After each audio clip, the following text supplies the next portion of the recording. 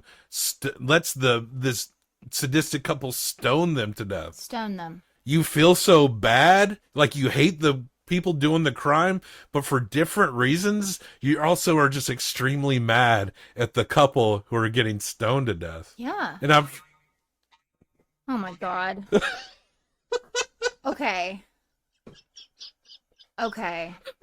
It's the best sound to hear after describing Oh my God. I read online that someone who's from that part of the world explained that like these are very like safe countries, like there's not a lot of crime recidivism, and that like it's kind of a thing where with the Dutch that you kind of things have to be particularly fucked up to get them to react like something's really bad is going to happen. So that's kind of something, but it's also kind of representative of just kind of like your basic European white privileged people who are well-to-do, annoying politeness, but somehow unsatisfied with their life, and they gotta like there is kind of like a weird naivete to them at the same time, despite all their means and their successes.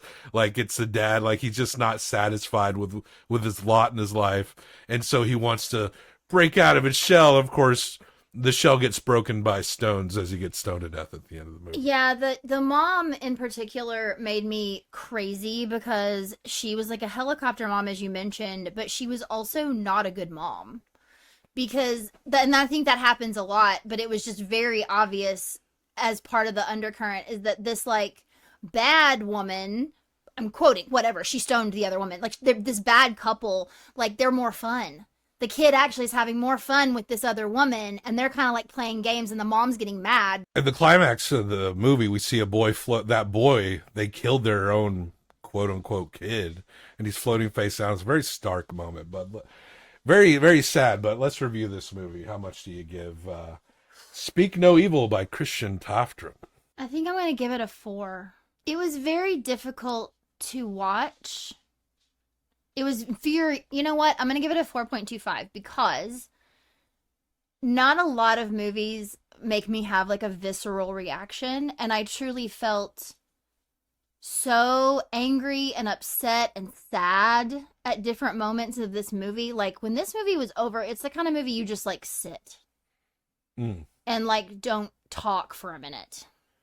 It's heavy. I give it a solid 4. I think this is the epitome of a solid 4 hump movie. Totally. I actually kind of like these kind of movies, these like deranged, like what the fuck kind of movies. We do sometimes. sort of seek these out. We kind of like this kind of shit, and I think this is like the epitome of you take your 4.25 combined with my 4 and 8 point. I think this is absolutely an 8.25 movie. Yeah. So that would make it, let's see here. That's an A. A. I'm going to put it, so our other 8.25s are Beau is Afraid and Snow White and the Seven Dwarfs. I don't think it's quite as good as Beau is Afraid. Nope. And I think Snow White and the Seven Dwarfs has more of a historical, crafted edge to it, to be quite honest. Fair. So, got the name up for a second. Speak No No Evil.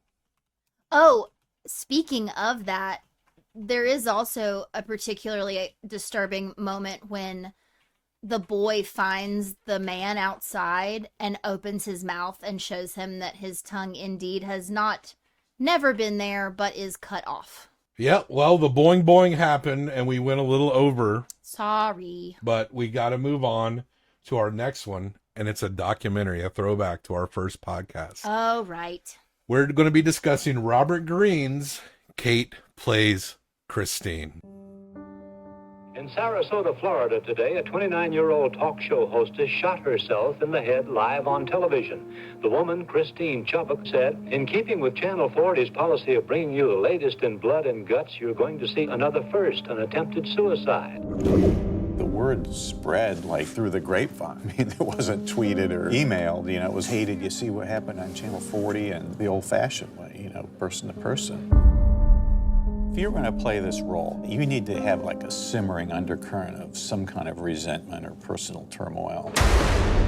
The fact that she asked for her show to be videotaped that day indicates to me premeditation. She's plotting something. All right, go for it, Kate. Do I say my name again? Sure. My name's Kate.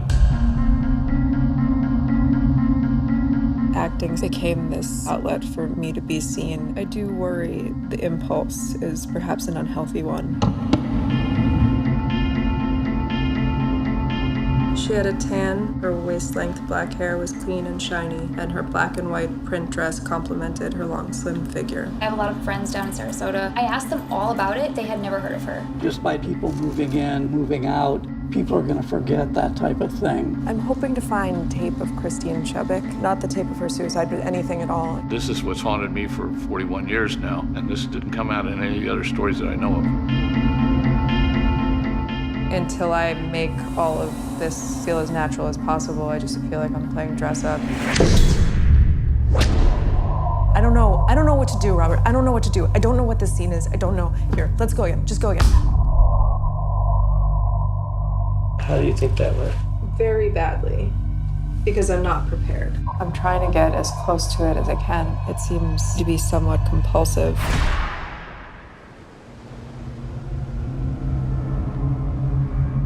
People still talk about Christine Chubbuck? Not at all. No. No. You die 2 times. You die when you pass away, and then you die the last time somebody mentions your name.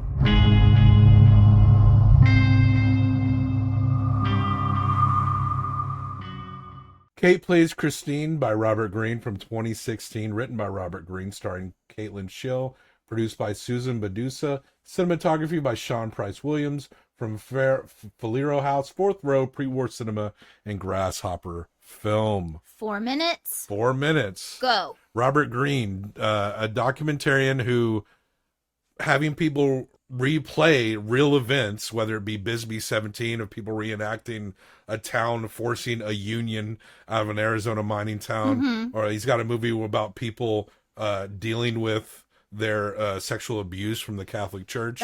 That's tough. And Robert Greene hits this one, in which he gets the actress Caitlin Scheel to play someone named Christine Chubbuck, who I believe was in the late 70s.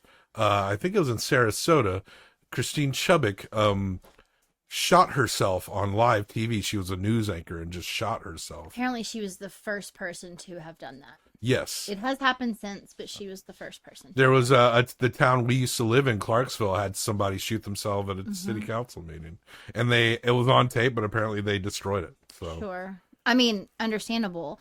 You know, this was hard for me because it is a documentary, but it almost felt like it was a documentary about this woman trying to play the role of this woman who was a victim of suicide on television. And honestly, it just didn't feel like there was enough there to bite into. And I get that was part of the narrative, was that we don't know a lot about Christine and why she did what she did. But you do see this woman interviewing people and trying to learn things. But while also attempting to act out roles that she may or may not have done. There's a lot of projection here, and there has to be when dealing with this, because you honestly don't get much. I mean, you understand why they're doing this, because the idea of a woman news anchor in the late 70s shooting herself on live television is kind of a fascinating thing. You want to know more about someone who would do that. But apparently she was a single woman, no kids. Her mother and her brother are dead, so her immediate family are gone.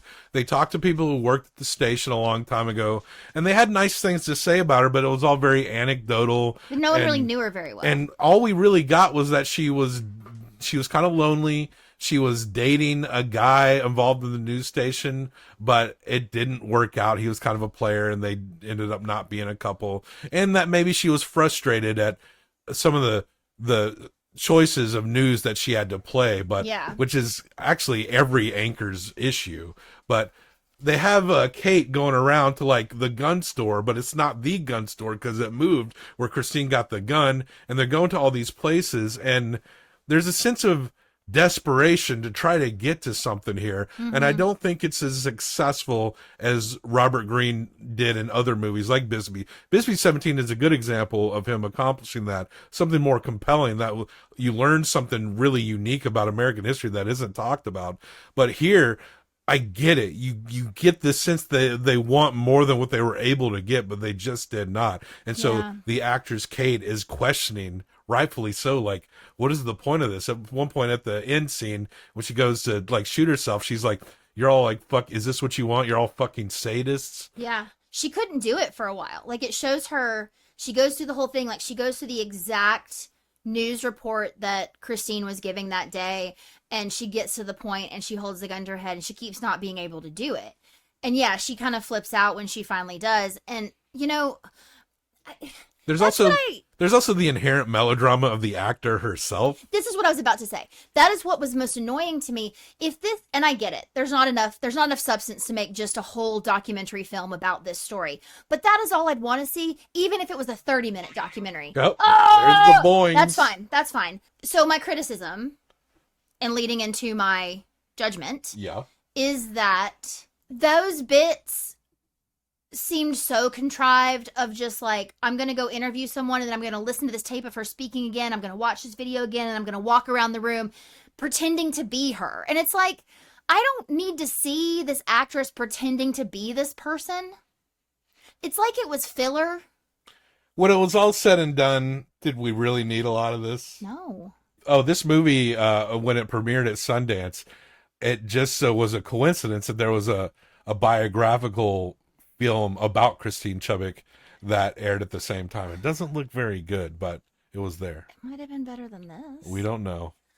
I am going to give this movie a 1.75. A 1.75. I'm going to give it a right down the middle 2.5. So yeah, a lot of it did feel a little contrived. By the end, Kate is asking the point of all of this, and it's a good question. It is a good question. What is the point? I guess that's the thing about Christine Chubbuck, is that she left this world, so we really don't know anything about her. But if she didn't leave this world the way she did, would we'd know even less about her, wouldn't we? But like, can you even like you can tell this story without making someone reenact the actual moment. So, but Robert Greene's got to go the recreation. That's his shtick. But I don't like it. I give it a 2.5. You give it a 1.75. 4.25. 4.25 for Kate Plays Christine. That brings us to a C tier. Okay. C tier. 4.25. That is our lowest C tier. 1.75 to me is kind of if you think it's like 30%. I forgot to show the window. Just to show everyone, here you go. Ah, yes. There you go. We did it. The lowest C tier movie so far. Next up on the docket, a movie you're sure to love. We're talking about, we've mentioned this one in passing before, Thor, Love and Thunder, directed by Taika Waititi. Kids, get your popcorn now. Let me tell you the story of the space Viking, Thor Odinson. He was no ordinary man. He was a god. After saving planet Earth for the 500th time, Thor set off on a new journey.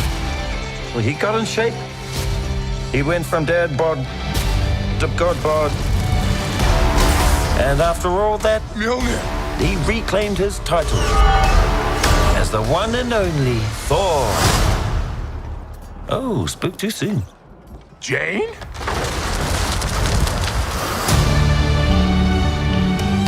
The old ex-girlfriend. What's it been like? 3, 4 years? 8 years, 7 months, and 6 days, give or take. Am I sensing feelings? Well, you're right. The only ones who gods care about is themselves. So this is my vow. All gods will die.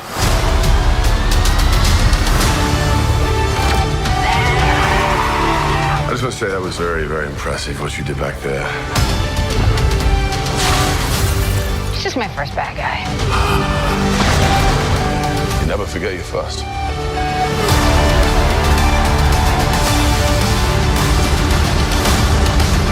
You are not like the other gods that kill. Because I have something worth fighting for.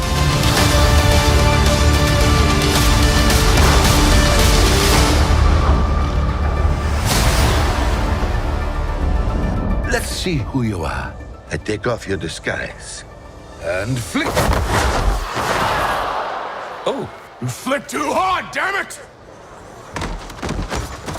Shall we help him? And eventually, grape.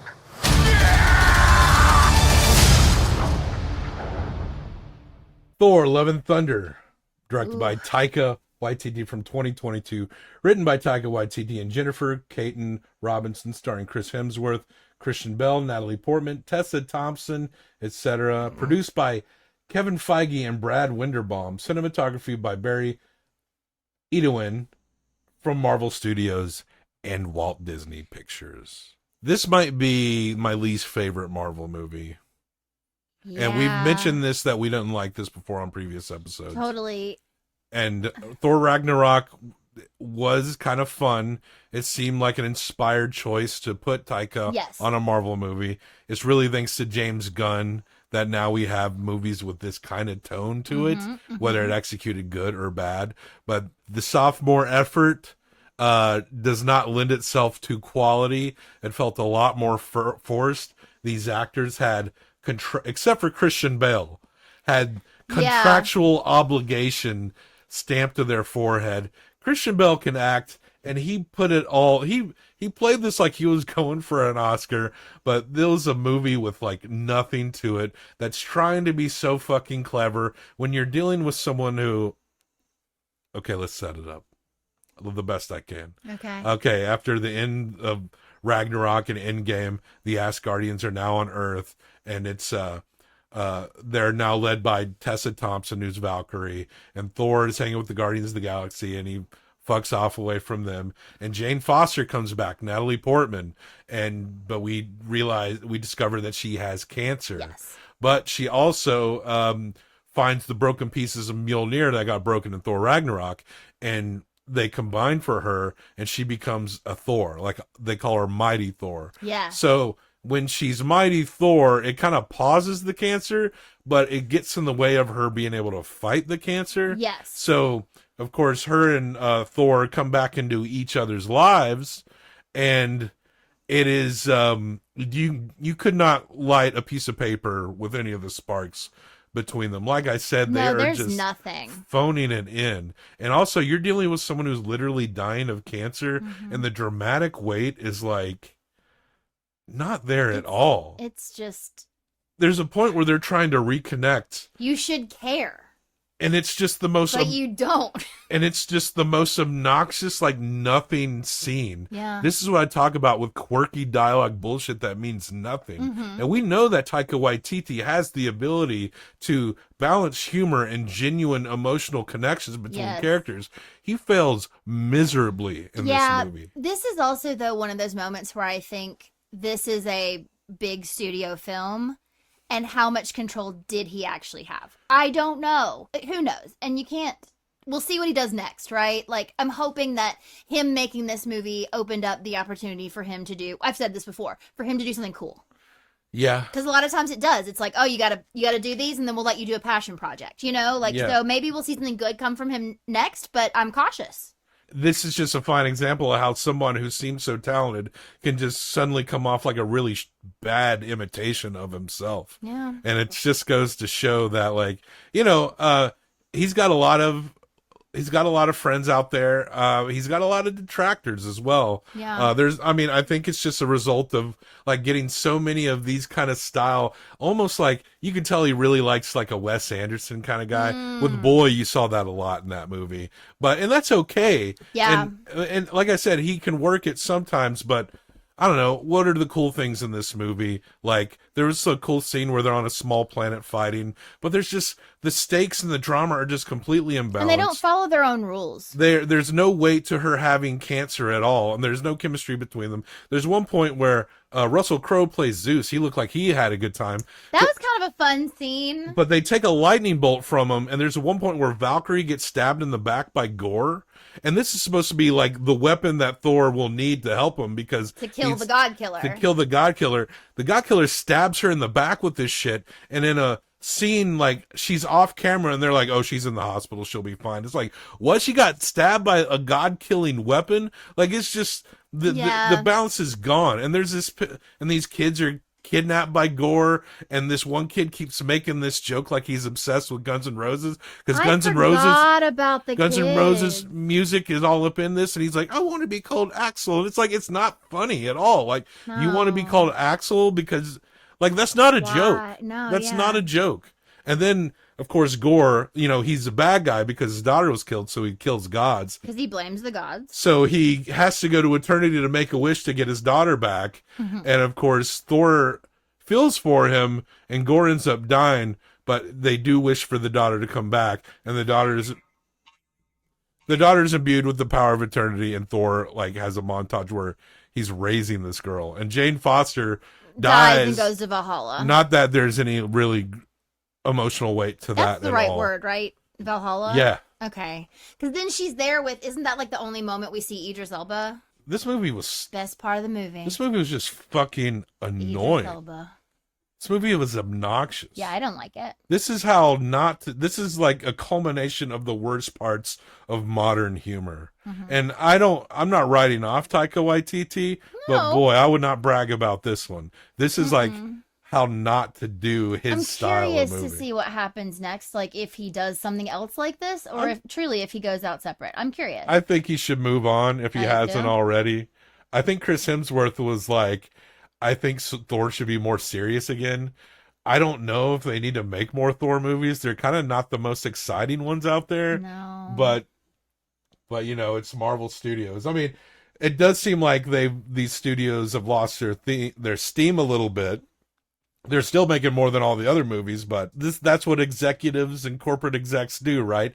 Oh, people like this? Let's beat them over the head with it over and over and over and over and over again. Mm-hmm. And this is one that was just like a dead horse getting flogged. And And it's embarrassing how little genuine human connection was in a movie about somebody whose old lover had cancer. Obnoxious completely. How much do you give this movie? 1.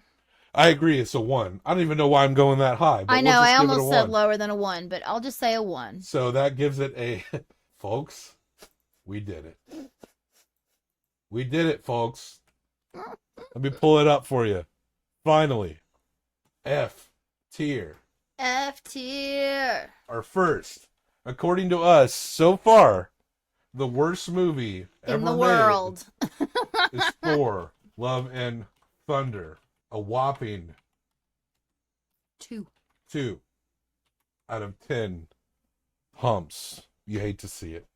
Yeah. You hate to see it. But we got a cure, because we're going to discuss our next movie. It's one that we do love. It's called, and we're going to go 6 minutes here. Okay. Paris, Texas by Wim Wenders. Yeah. When I first saw you this time at Waltz, I was hoping to show you that I was your father. You showed me I was. How can I have 2 fathers? Just lucky, I guess. I could never heal up what happened. I can't even hardly remember what happened. It's like a gap. Have you seen Jane or talked to her? We thought you were dead, boy. How long have I been gone, do you know? 4 years. Is 4 years a long time? It is for a little boy. There will be no safety zone. I can guarantee you the safety zone will be eliminated. What's out there? I gotta go away now. Why? Because I'm gonna find her. How's it going? I want to find her too. I knew these people. They were in love with each other. She's leaving the vein. He was kind of raggedy and wild. She was very beautiful, you know? And he loved her more than he ever felt possible. The winner of the Golden Palm at the Cannes Film Festival and one of the most acclaimed films of the decade. Harry Dean Stanton, Nastasia Kinski, Dean Stockwell, Aurore Clement, and introducing Hunter Carson. Paris, Texas. Is there something, I don't know, is there something I can do for you? Paris, Texas. Paris, Texas by Wim Wenders, 1984, written by Kit Carson and Sam Shepard, those manly men. Damn. Starring Harry Dean Stanton, legend, Dean Stockwell, legend, Natasha Kinski, legend, Aurora Clement, amazing, and Hunter Carson, who was the little boy who was played by Kit Carson's son. Aww. Produced by Anatole Dalman and Don Guest, cinematography by Robbie Mueller, music by Ry Cooder, from Road Movies Film Production, GmbH, Argos Films SA, and 20th Century Fox, who's a distributor. This movie is fucking beautiful, straight up. Yes. I'm trying to... First of all, this is a foreign movie about... that's a Southwestern American film made by a foreign director, German director, Wim Wenders, who's the new wave of German directors. It stars Harry Dean Stanton, who gives every movie an additional half point. Yes. Whenever he's in it. If Harry Dean Stanton is in your movie, it's automatically a plus half a point. It could be a 0 movie, he will make it a 0.1. Yeah. And also Dean Stockwell, you might remember him as Al from Quantum Leap, a very underrated actor. He's pretty great. Natasha Kinski represents the foreign acting, as does Aurora Clement, Yes. who plays Dean Stockwell's wife. Harry Dean Stanton, I can't remember their names. It's been a bit since we've seen it, but he walks out of the desert. He's been gone for a long time, Yeah. and he walks back into the life of his brothers, played by Dean Stockwell, and his wife Aurora Clement, and they've been raising his son this whole time. His son doesn't really know him at all, Right. and so like the son is basically Dean Stockwell and Aurora Clement are this kid's parents. Yeah. Even though Harry Dean is the father coming back. They've been raising him. He doesn't remember his parents. And Dean Stockwell's, and he's not even talking for a while when they first meet. And Dean Stockwell's just trying to get, like, what's wrong? Where have you been? What's going on? And Aurora Clement is like, she is so good as like the touching, nurturing mother. She just so effortlessly shows that she just loves this boy so fucking much. But she has just that demeanor, even with Harry Dean Stanton. Yeah. She crushes it. Yeah. You want her to be your mom.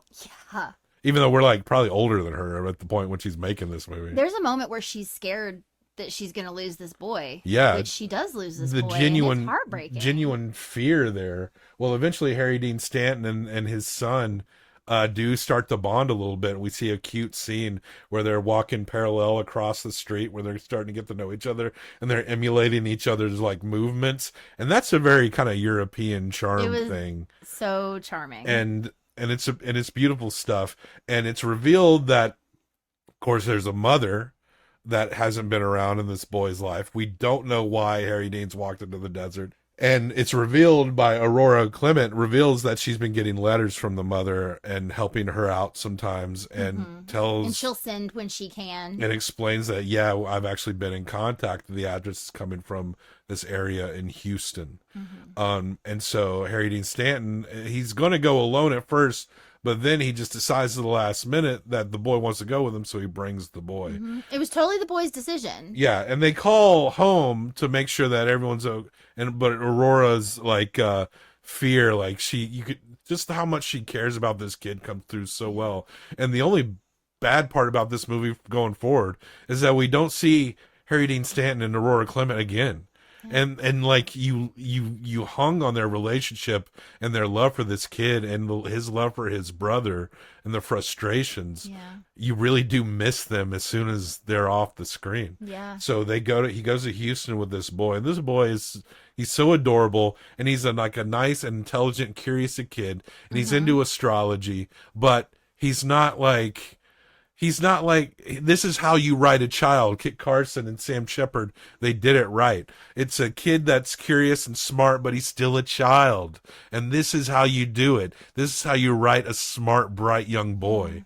And so eventually Harry Dean Stanton tracks down where the mother is. It's like this weird brothel where... Explain this, Sarah. Yeah, so in the brothel, you go into a room and the lights are off and there's a telephone, and on the other side, like, lights come on and it's like a decorated small room, like one's a kitchen. I think there's different designs, and then the woman comes in and also picks up a telephone and you talk. Now, obviously, you could take your clothes off, you could talk sexy, you could do whatever.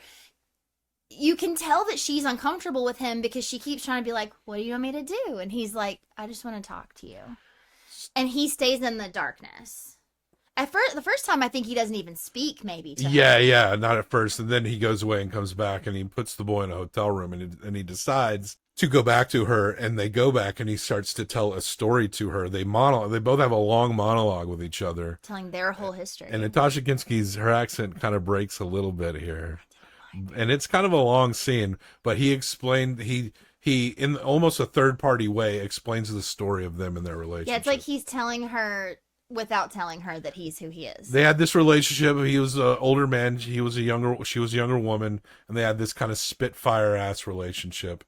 And where you got the feeling that they probably ran around on each other, that maybe that Harry Dean Stanton was kind of a drunk and wasn't very much available. So things were just bad between them, even though it seemed good and passionate at one point.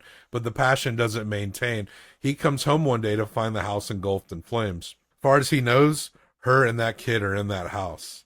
And he finds nothing, and he's so distraught, he just goes and walks off in the fucking desert. Yeah, and has been gone this entire time. And it has the entire time until he just wanders right back in to their life.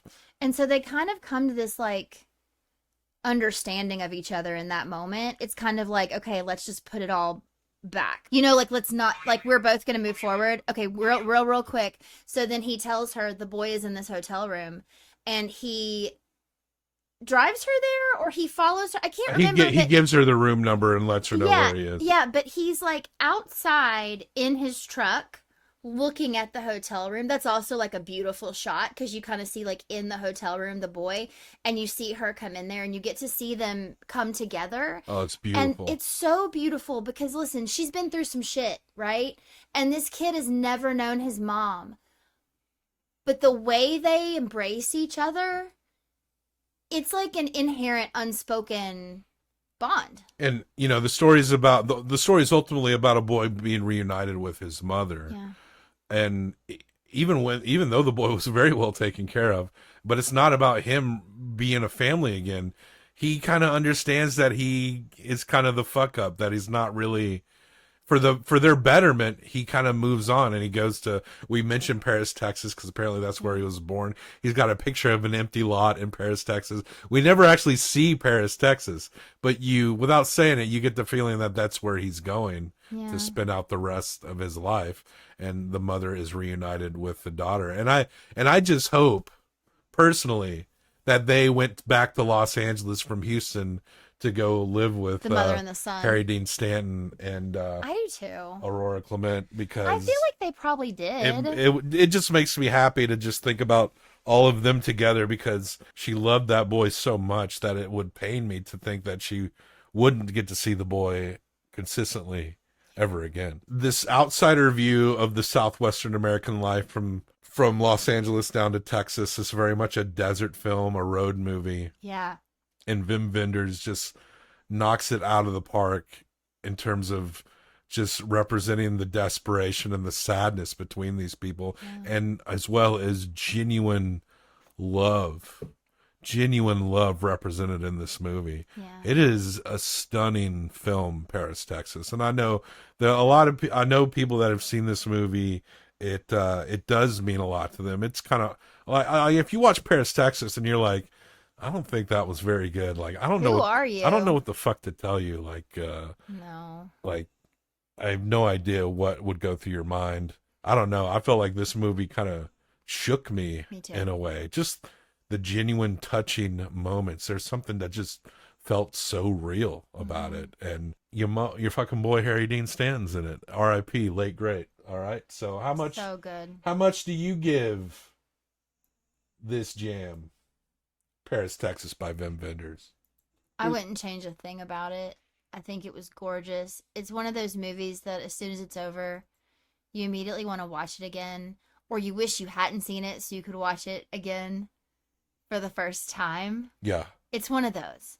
So for me, it's a 5. It's a 5. This is a fucking 5 movie. One of the 80s finest films. Wim Wenders, well done. You identified American culture in a way that most Americans can't even sincerely hit. Absolutely. So well done. Beautiful, beautiful film. If you haven't seen Paris, Texas, it's a movie that's going to take its time. Yeah.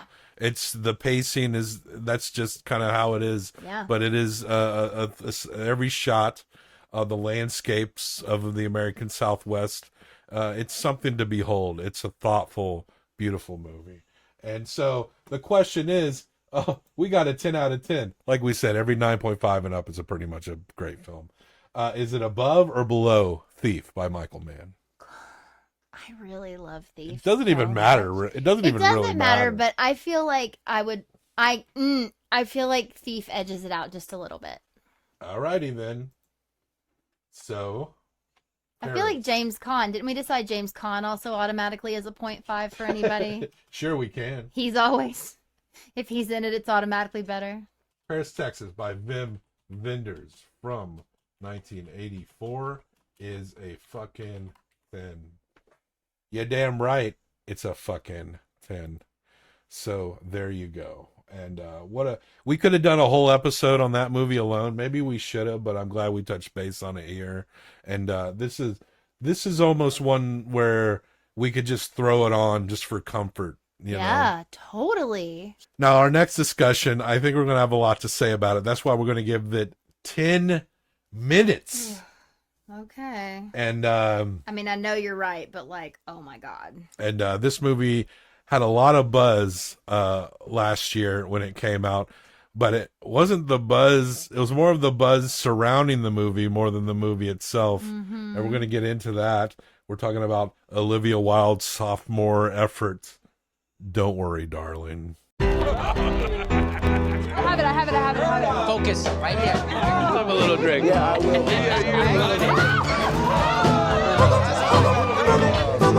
Now, baby, girl, catch my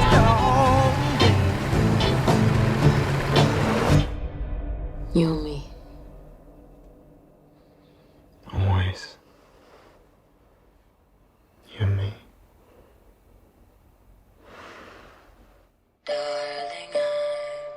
All of you wives.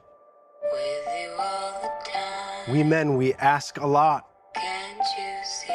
We ask for strength, food at home, a house cleaned, and discretion above all else. Boys and their toys. At least we know they're getting work done. Welcome to the Victory Project. We're all here because we believe in the mission. What are we doing? Changing the world. What are we doing? Changing the world. That's right. What do you think they're really doing out there? What do you mean? The one thing they ask of us is to stay here. Where it's safe. Do you even know what the Victory Project actually is? Have you ever asked? Do you? Please. What's actually happening? Stop it, Alice. What if this place is dangerous? What if... Stop it! No. Jack, it's okay. I'm curious to hear where she's going with this.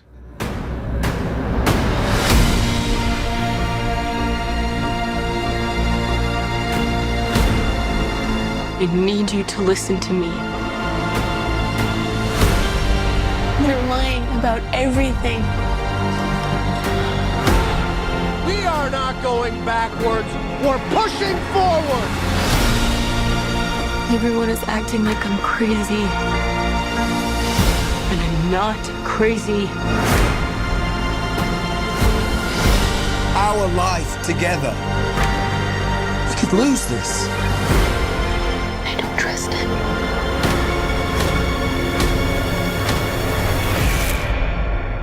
And I don't want to be here anymore.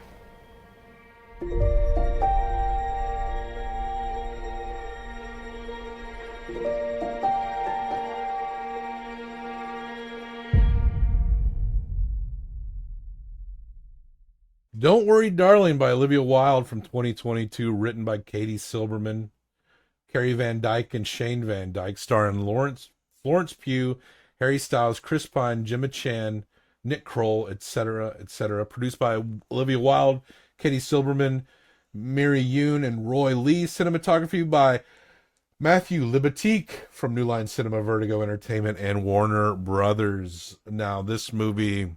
what's so funny about the buzz of this movie that it was just about the fact that Harry Styles, it looks like he spits in Chris Pine's lap at like a panel or something. Yeah, and another one, the funniest thing is when Harry did not spit on me. Harry's a very, very kind guy, and it does look indeed like Harry spitting on me. He didn't spit on me. I think what he said is he leaned down, and I think he said, "It's just words, isn't it?" Because we had this little joke, because we're all jet lagged, we're all trying to answer these questions, and sometimes when you're doing these press things, your brain goes a befuddle. Chris Pine and Harry Styles are like doing press for the movie, Yeah. and it's just them, and Harry Styles is like, what I like about this movie is that it's like a movie. My favorite thing about the movie is it feels like a movie. It feels like a real go to the theater film movie that you kind of the reason why you go to watch something on the big screen. I think and apparently Olivia Wilde bailed on Jason Sudeikis. I remember hearing, I don't follow the tabloid shit, but I remember hearing about Jason Sudeikis begging her not to leave him. And it's like, man, I wish I didn't hear that. That's so sad. Yeah. And then Olivia Wilde dated Harry Styles and they broke up. Harry Styles made out with Florence Pugh, but like they're just like puppy piling on here, except for Chris Pine and Harry Styles. But you know what no one talked about? The movie itself. Oh my God, this movie. I would love to talk about this movie. Now, Olivia Wilde, this is her second film. Her first one was Booksmart, a comedy that I think maybe overall edges this movie out. Yeah. But this movie is definitely more memorable than Booksmart. Sure, Booksmart. For the wrong reasons. Booksmart is kind of, contrived because it is that, like, girls answer to Superbad. I know. Just make a comedy. Don't try to be. Right. I know. Well, and now, I don't know that she intended to do that. Often, that's what people say. That's often what the studios will explain. Even if you're trying to do something else, the studios will just. But it did seem like the characters she were portraying seemed to be like stand-ins. Yeah. But no, totally. And it may be also the studio kind of forcing that as well. It's often the studios that are like, this is like blah, blah, blah meets blah, blah, blah, right? So, I mean, I don't think Booksmart was a bad movie, but it's not necessarily one that belongs in the canon of like really great comedies. No, but it's fun. Fun enough, we'll say. And now, Don't Worry, Darling might be fun for completely different reasons. Don't Worry, Darling is the story of a woman who wakes up one day and is in this like 1950s world. And yeah, it's like a late 50s aesthetic. Yeah, they're in this like community that is very segregated from the rest of the world. Everyone has this story about how they met. Each couple, though, has like the same sort of meet cute story. Their stories are based, they do have a knowledge of a modern world outside of their... Yes, but they have chosen to live in this like insulated community in the desert to save the world. That is at least they think it's their cult basically, and it's ran by this charismatic guy as played by Chris Pine. Chris Pine is a charismatic person. We've seen him be charismatic in other spaces, Dungeons and Dragons. We just saw charismatic. He's fun, sure. This movie, he's a decent Kirk. He's fine. This movie, fucking flat. Yeah, flat, and it's not his fault. Something happens where Florence Pugh, we're not going to remember all their names, she sees her neighbor like kill herself or freak out or some shit. Mm-hmm. Well, both. And she freaks out, and then this neighbor is a non-character. She's just a vehicle to get Florence Pugh to like see between the veil of it all. Which fucking sucks. Yeah. Because we have also seen because she's supposed to be examples. She's supposed to be important. Yeah, you could get us to care about her in a few moments if you just let that happen. Sorry, I'm so upset about this because it's a throwaway character and it didn't need to be, didn't have to be. But they don't give you time to care about that. They give us a side flashback about her trying to leave the facility with her son, and then they drag her back, and that's about. And whatever she saw in the desert fucked her up. Yeah, this character that breaks it all down for Florence Pugh is really just a non-entity, and there's aspects of movies where you see people come into people's lives and they get offed or killed or something, and it's often criticized men writing bad characters, especially women who just serve as like, they call it fridging, where a character just serves to die to betterment the main character, often a male. But in this case, you're fridging someone who is completely flat as a character and it's servicing the protagonist of another woman, but it doesn't make that any better, to be quite honest. No, and she starts asking about like what happened, what's going on, and everyone just keeps telling her, don't ask questions. She tries to talk to her husband about it. Don't worry, darling. Like that's the whole thing. It's Who's like, Harry Styles? Their husband. Who's Harry Styles? All the men eats pussy. Yeah, totally. A lot of pussy eating here. People been eating pussy since pussies happened, Bob. They just maybe didn't talk about it in the 50s. Even cave pussy? Sure. That was the smelly pussy back then. They didn't know. I guess they didn't have any other smell. All of their bodies smelled. They all smelled. That's true. I don't know. Anyway, I'm sorry. Go ahead. I'm just saying I have a serious doubt that they never. I didn't mean to imply that they never did. Anyway, the men drive away every day. The women stay home. It's a very like patriarchal society. The women don't work. They just like shop or whatever, but it's Women be shopping. women be shopping. And so they're Control- like, don't talk about that girl. Control is a very obvious theme in this movie. So eventually Florence Pugh sees this airplane fly. Yeah. And she sees it crash. And she's like, I'm going to find that plane. She's on a trolley, and the guy on the riding the trolley is like, no, I can't go up there. She's like, go up there. She goes up there. She walks into a glowing building. We don't really see exactly what she sees. And then she wakes up, and she's back in her late found her, 50s brought her community. back. Her throwback community. Yeah, and so then obviously she's like, something's fucked up going on. Mm.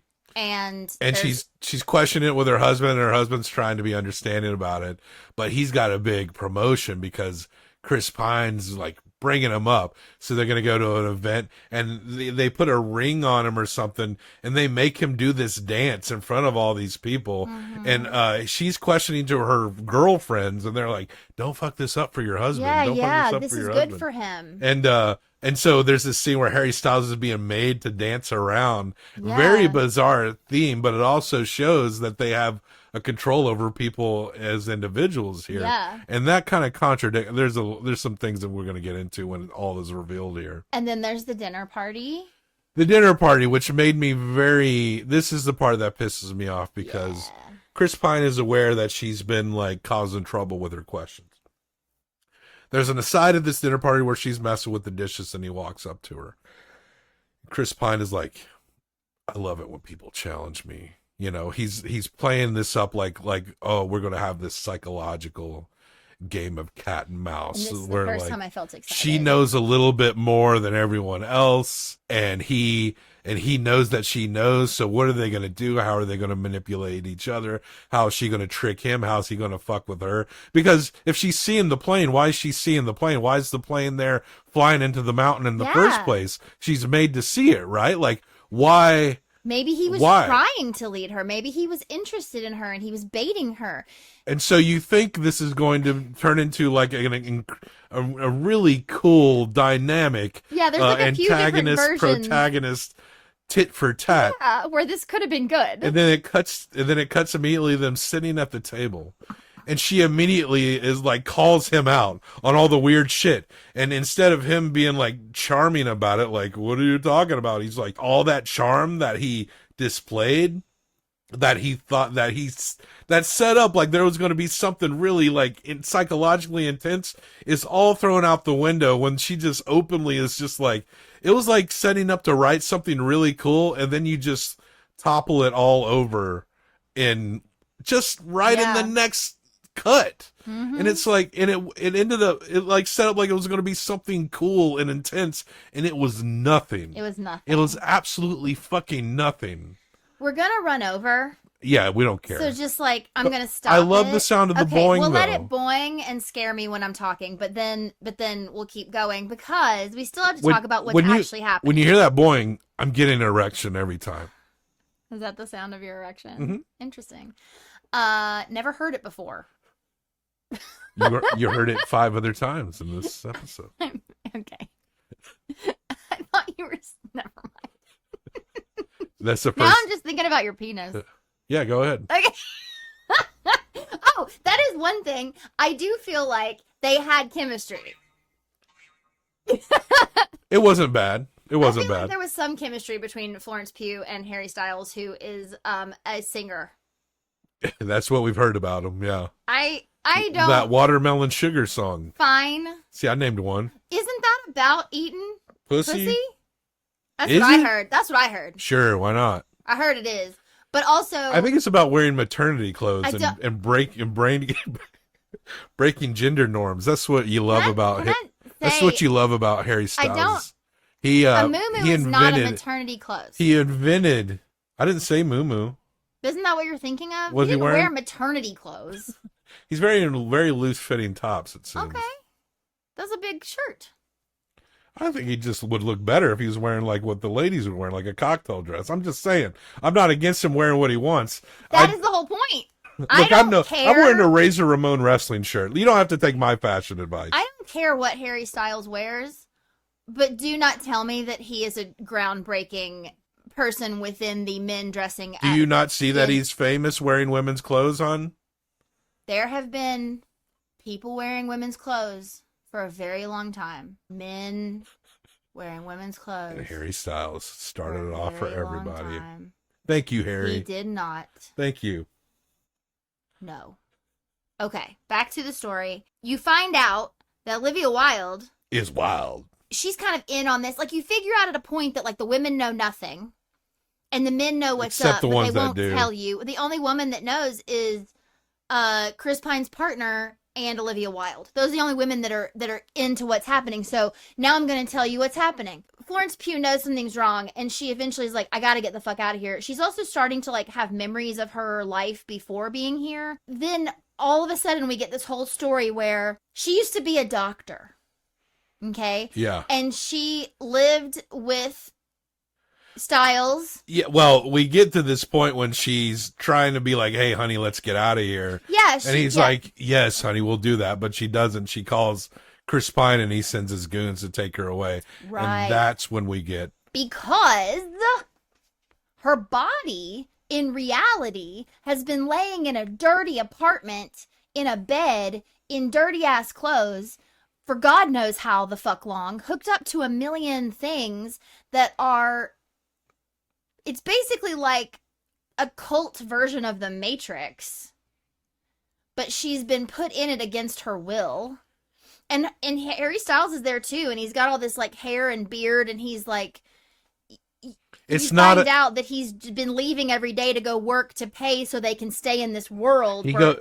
He doesn't like his wife girl bossing, being a surgeon, so he sticks her in a VR world and goes and works at the Cyberpunk Arby's to make all that money. To fund this, them staying Because in this he's world. a fucking idiot.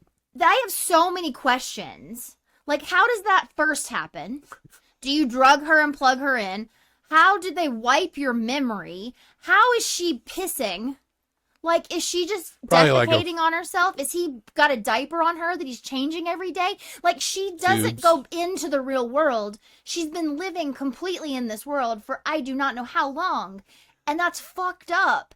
And also, it's like, he wasn't happy with her being a strong woman because he felt like that emasculated him. And here's the deal. Like, you can have a relationship where the woman makes more money than the man and has more power than the man if the man is a man. You know what I mean? Like, this is like some total, like, the idea of it, maybe, I know we can maybe talk about the stylistic choices. Well, it's a total, like, incel wet dream that I'm going to take this woman and we're going to go into this world and I'm going to completely be in control of her and I'm the man and she's the woman and she's barefoot and we're just fucking and I'm drinking martinis at night. Well, your outrage is what they're going for with this movie. Well, the idea. But let me explain why. sense. Let me explain why it's fucking stupid. Yeah. In execution. I mean, one, incels don't get pussy, so these guys aren't incels. They're maybe they're chauvinists or whatever, but Maybe like that's better. But like, term. if you're going to sacrifice surgeon money that your wife makes so you can control her by working at the Cyberpunk Arby's and trap her in a VR, you're just like a dumb motherfucker. Control. Yeah, you're right. That's the It's whole just- mother. You're yeah. you're a dumb motherfucker. Like, just leave. You can probably find someone more subservient. You know, like it's dumb.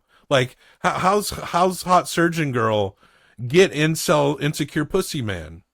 Like, how does that happen?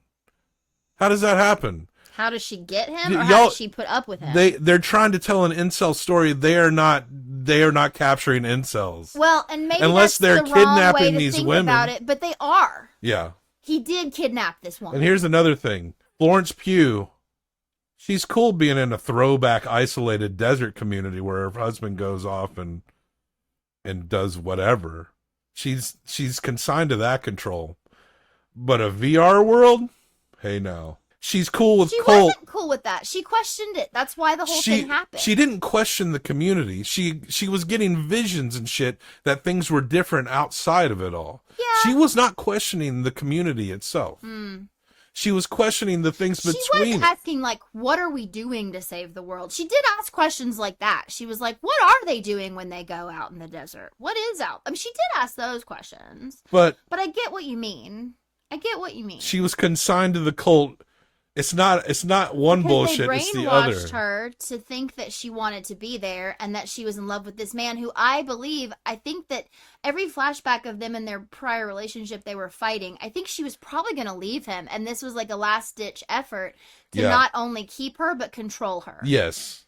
Because he wanted her to spend more time with him. So Chris Pine is like because he didn't want her to girl boss. Yeah, Chris Pine is like the god figure of this whole place, and this is like his idea. And so you kind of do get this idea that he's like maybe a generation older than them, but he's not old enough to like idealize this like 1950s world, unless, okay, you could go to like he grew up on this like Leave It to Beaver kind of like thing, and that's what he thinks is ideal society. That's not it. This is a future. We're in the future with this VR kidnap people. You're right. We're in cyberpunk future. And this is the flaws with that concept. Obviously, you got the late 50s, cocktail dresses, all this stuff. Even though the way they're presented, they seem probably a little more forward than a lot of people maybe were at that time. Sure. But it's the visual throwback of like everything was better. And you kind of get that from a reactionary standpoint. Someone might think that. But I think it's more of the writers of the movie. They're like, oh, this is a time that is indicative of a very patriarchal period. Yeah. But at the same time, it was like, it had this vibe like, but also we like cocktail dresses and listening to like Perry Como or whatever the fuck. It just looks very pretty. It's very visually appealing. Like, who doesn't love that? Yeah. And so, but the thing is, Chris Pine in the future, that is not the environment. You can create a VR where you can do fucking anything. He made Harry Styles dance in front of people. They look how he wants them to. They dress how he wants them to. Chris Pine really is the incel hive lord, the chauvinist creating this VR environment. This tech dork who's lonely, who's going to create an environment where women are trapped in. Unless he just got finished watching 6 seasons of Mad Men, this is not the environment this kind of guy is going to come up with. He's going to make everyone look like anime waifus with giant eyes and big tits and squids coming out their pussy. Florence Pugh is driving out of the desert trying to escape, and that's how she wakes up in her VR. This is your VR. Grow wings out your ass. Fly around. You can make yourself Superman if you want. Go fly down and pick up her car. Is this not, you have created an environment in which you have ultimate control, and yet you can do nothing? You can do nothing? Yeah. And the concept of a late 50s throwback environment where women are looking great in cocktail dresses, this is just what the writers and the directors wanted to see. Because they see it like, yeah, this is this can be perceived as a throwback patriarchal period, but no, we just want everyone to look good in a fucking dress and eat like weird loaves with olives in it or something. That whatever weird shit they used to eat back then. Sure. That's why it was like that. Cucumber sandwich. Because it looked cool. Yeah. But that is not what a fucking weird hyper masculine tech nerd from the future would come up with. It would be something grosser and way weirder than what we saw. You are correct. They also were trying to convince us it was a cult. So they had to base it in reality, but that ruins the second part. But it doesn't work. It doesn't work. It does. The concept behind it, like you kind of get it from a politically reactionary perspective. Yeah. And that makes sense in a cult environment, why it would be like that. It doesn't make sense in a tech nerd VR environment. They don't give a fuck about throwback shit. These tech nerds, they're supposed to be self-described futurists. They would make themselves superpowered gods in their own environment. Yeah. So what this movie... Maybe he wasn't smart enough to do that. I don't know. Keep going. You don't have to be smart. You just have to be like a dork that watches way too much anime. Yeah. Look, I've seen plenty myself. I'm just saying. What do you rate this movie? I don't want to talk about it anymore. But I'm just saying, it's just like the imagination. It sucks. It's very contrived. Yeah. Very contrived. And Florence Pugh, she did a fine job. This idea of Chris Pine, he could have been a better charismatic if you actually wrote him better, actually knew how to write a proper antagonist instead of just being like, oh, he's a controlling chauvinist. Like, you got to go a little deeper than that to make us grab onto something. Yeah. There really was like, it was like a half-ass attempt at imagination. What we thought was like a cult movie ends up being like a weird sci-fi movie. Yeah. But it made more sense as a cult movie than it did a VR sci-fi movie. Yeah. Contrived as fuck. Like a half-assed, badly written. Yeah. And but it is a fun movie to talk about, because I think a lot of people would. I wonder if this movie will hold up in time. Will this be a movie that people go back to and be like, actually, the themes here kind of, I would disagree with them. I don't think anybody's doing that. But do you think this would kind of become some kind of culty sleeper hit in the future? I don't think it's good enough to. I do kind of enjoy talking about what's wrong with it. Yeah. I feel like there's kind of like an educational value in how it failed. You know? Yeah, for sure. But man, if you thought this was like really well executed, like the sets and the costuming were fantastic. That's what I'll give you. I don't think this can be a cult movie because I don't think it's good enough or bad enough. You're right. It would have to be worse or better. That's a good point. It's kind of it's got to be like even a little bit dumber or a little bit smarter. Yeah, like it has to understand what it's doing, or it has to not care at all. It's just so frustrating to see something that's trying to be very deep. And the ideas are interesting. And to have a message that you want to get behind, but you can't just have just the message. No. We got the message. We knew it was about control before we even knew the VR shit. We got that quick. And like, it's just not compelling at all. It's just, and when it was all said and done, it was dumb. What's your number? And then we got to shake this shit off, man, because we've been talking about this movie for months. I'm going to give it a 2. Wow. Yeah. I'm going to go... It's below average. So. Yeah. I'm going to go 1.75. So that makes it a 3.75. That brings it down to D tier. So you think Johnny Mnemonic was worse than Don't Worry, Darling? No, I think Johnny Mnemonic's better. Well, it gets a 3.75. Well, then I give it a 1.5. What does it need to have to be Johnny under? Mnemonic is a 3. Oh, well then I give it a 1. So you can imagine. Give it a 1. I'm giving it a 1, and you put it under Johnny Mnemonic, please. Johnny Mnemonic is kind of like a good cult bad. Isn't that what you were kind of talking about? That's what I mean. Johnny Mnemonic is a good cult. Cult bad. It's cult bad. And because there's parts of it that are so like quotable or memorable. I keep hitting the wrong button. Go ahead. I'm sorry. We've also talked a lot about Johnny Mnemonic, I feel like. But yeah, there's bits of it that are just so insane that, yeah, absolutely. Like, I could totally see Johnny Mnemonic being a midnight movie at our art house theater. This one, never.